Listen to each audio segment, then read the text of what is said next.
Hello friends, ఈ కథ మీకోసంలో ఈరోజు మనం చూడబోయే కథ ఉప్పొంగిన నది, ధైర్యం నింపిన హృదయాలు. ఒకప్పుడు నీరుపురం అనే చిన్న గ్రామంలో చాలా మంచి స్నేహితులు ఉండేవారు. వారిలో రాజు, మీనా, రవి ప్రధానంగా ఉండేవారు. రాజు చాలా తెలివైనవాడు. పుస్తకాలు చదవడం అంటే చాలా ఇష్టపడేవాడు. ఇక మీనా అందరికీ సహాయ సహకారాలు అందిస్తూ ఉండేది. రవి చాలా ధైర్యవంతుడు. అతని చాకచక్యంతో పరిష్కారాలు తీసుకురాగలిగేవాడు. అయితే ఈ ముగ్గురు పిల్లలు నది ఒడ్డున ఆడుకుంటూ ఆ నది నీటిలో పడి నీటితో ఆడుతూ ఉండేవారు.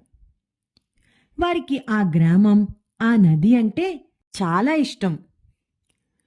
ఒకరోజు ఆకాశంలో నల్లని మబ్బులు దట్టించుకుని కనిపించాయి. భారీ వర్షం కురిసింది. మొదట్లో గ్రామస్తులంతా ఎంతో ఆనందించారు. ఈ వర్షం పంటలకు మంచిదని అనుకున్నారు. కానీ ఆ వర్షం ఆగకుండా కొనసాగింది. అది మరిన్ని రోజులు కురుస్తూనే ఉంది. దీంతో పక్కన ఉన్న నది ఉప్పొంగింది.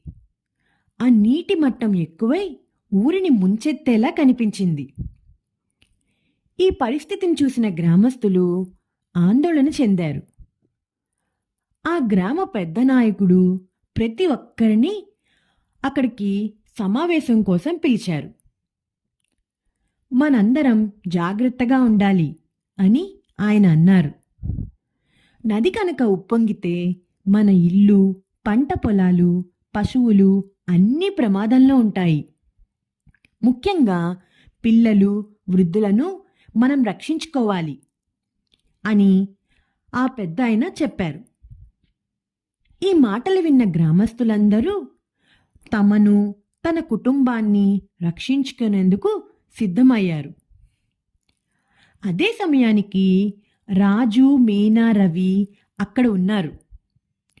వాళ్ళు పెద్దలను చూస్తూ ఆలోచించసాగారు.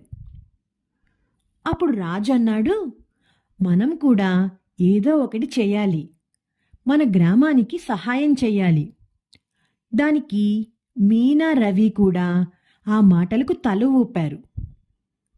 వాళ్ళు తమ స్నేహితులతో కలిసి ఒక చిన్న బృందాన్ని ఏర్పాటు చేశారు.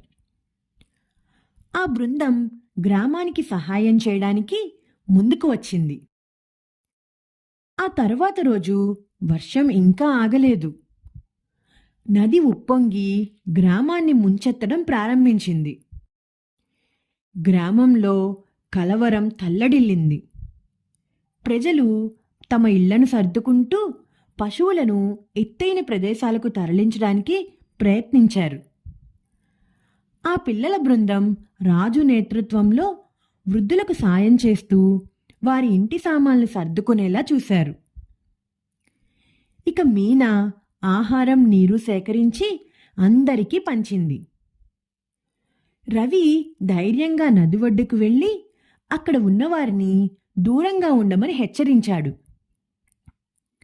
అదే సమయంలో రవి నది ఒడ్డుకి చేరుకున్నప్పుడు చిన్న పడవ ప్రవాహంలో చిక్కుకుంది. ఆ పడవలో ఒక చిన్న పిల్లవాడు భయంతో అరుస్తూ సహాయం కోసం వెతుక్కుంటున్నాడు. అప్పుడు రవి ఏమాత్రం వెనకడుగు వేయకుండా ఒక తాడు తీసుకుని తన నడుముకి కట్టుకున్నాడు.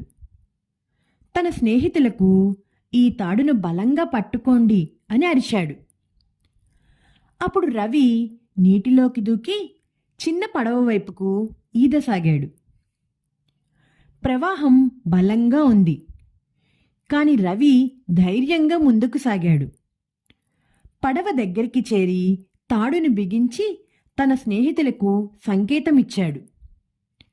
వారు ఆ పిల్లవాడిని, రవిని సురక్షితంగా తీరం వరకు లాగారు.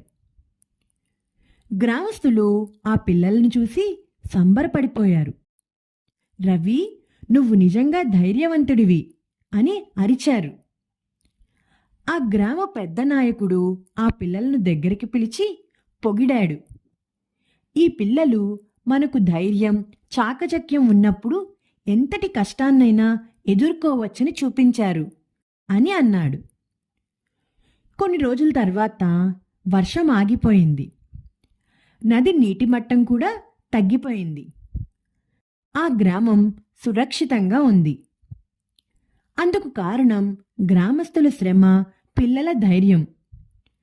ఆ రోజు నుంచి రాజు, మీనా, రవి నీరుపురం గ్రామానికి హీరోలుగా మారిపోయారు. వాళ్ళు అందరికీ చిన్నవారు లేదా పెద్దవారు అనే తేడా లేకుండా ధైర్యం, స్నేహం ఉంటే ఎంత పెద్ద కష్టాన్నైనా ఎదుర్కోవచ్చని నేర్పించారు. ఇక అప్పట్నుంచి ఆ పిల్లలు నది ఒడ్డున ఆడుకుంటూనే ఉన్నారు. కానీ ఇప్పుడు వాళ్లకు ప్రకృతి శక్తి, నీటి శక్తి గురించి మరింత అవగాహన ఉంది. స్నేహబంధంతో ఉన్న బలం ఎంత గొప్పదో కూడా వారికి తెలిసింది.